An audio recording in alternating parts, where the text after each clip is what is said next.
kasus Abizar yang lagi rame di 2026.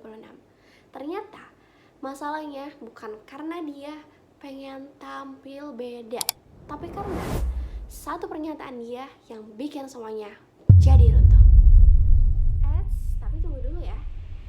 Aku mau disclaimer dulu kalau video yang aku buat sekarang adalah opini dan analis pribadi sebagai mahasiswa komunikasi penyiaran Islam, dan let's see, kita akan bahas seputar teorinya. Dan menurut perspektif pribadi, ternyata kasus Abizar ini mirip banget kayak di teori Stella Think to Me yang ngebahas soal face negotiation. Dan di budaya kita, wajah adalah harga diri paling kolektif. Dan ketika Abizar mengungkapkan bahwa dia itu gak butuh penonton, maka wajah penonton itu seperti lagi diinjak-injak. Dan akhirnya netizen itu ngerasa gak dihargai. Dan aku rasa di sini ada kegagalan kompetensi antar budaya yang akhirnya Abizar itu gagal paham kalau di Indonesia humble adalah kunci segalanya.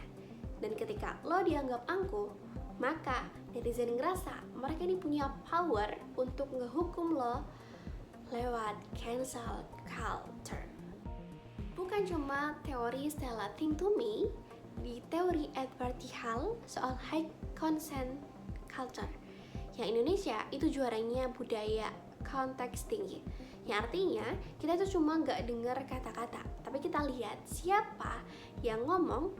Dan statement Abizar yang bilang kalau masih banyak yang mau nonton, itu menurut gue terlalu low context, alias belak-belakan. Kan bisa ngomongnya di belakang layar, kenapa harus di publik?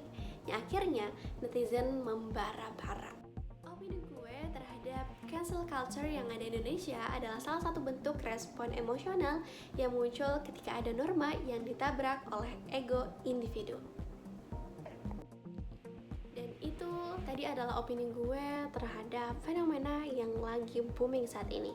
Dan pelajaran untuk kita semua, jadi karakter yang beda itu benar-benar bikin kita cool. Tapi jangan jadi sombong, karena itu adalah pilihan yang gak banget. Dan komunikasi itu harus terjadi secara dua arah. Bukan cuma ketika lo harus jujur, tapi gimana lo harus nge-treat orang-orang yang ngedengerin lo.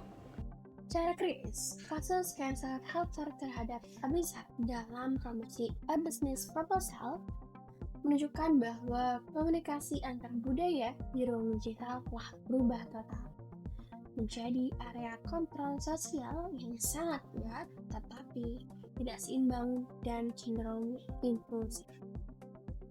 Dan berikut beberapa teori kritis yang berkaitan dengan kasus Abizar. Ada pertarungan budaya lokal versus budaya global, yang dimana kasus ini mencerminkan ketegangan antara budaya lokal Indonesia dan budaya pop global Korea. Dan ketika beradaptasi, lokal dianggap tidak menghormati versi asal, dan komunitas global bisa menghukum akalnya. Meskipun konteks budaya dan komunikasi di Indonesia mungkin berbeda. Dan hal ini menunjukkan bahwa komunikasi antar budaya di era digital sangat mengalami bias power.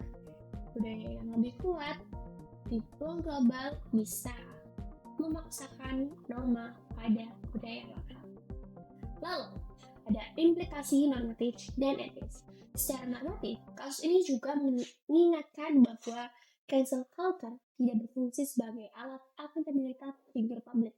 Akan tetapi, bisa menjadi suatu bahaya jika tidak diimbangi dengan ruang dialog, klarifikasi, dan juga empati. Kalau ngedown sih ya, karena gue menerima.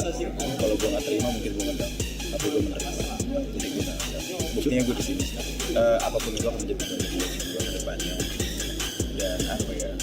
Ya itu tadi gue bilang semoga ini menjadi hal yang baik. Ya dukungan pasti ya, apapun perannya dia. Nah, itu baik ya. Pasti kami keluarga, saya anak-anak pastinya dukung gitu. Dengan namanya juga aktor ya, apapun perannya ya harus dijalani, dia harus berperan yang profesional. Manusia memang tak lepas dari kesalahan. Secara gentle, Abizar pun meminta maaf. Abi memastikan jika pelajaran ini akan membuatnya menjadi dewasa dan bijaksana. Tetap semangat, tetap semangat, main filmnya tetap berkarya, jadi anak baik. Rasa puas itu tidak akan pernah ada bagi gue. Gue Kira Nurani, and please don't let your ego swallow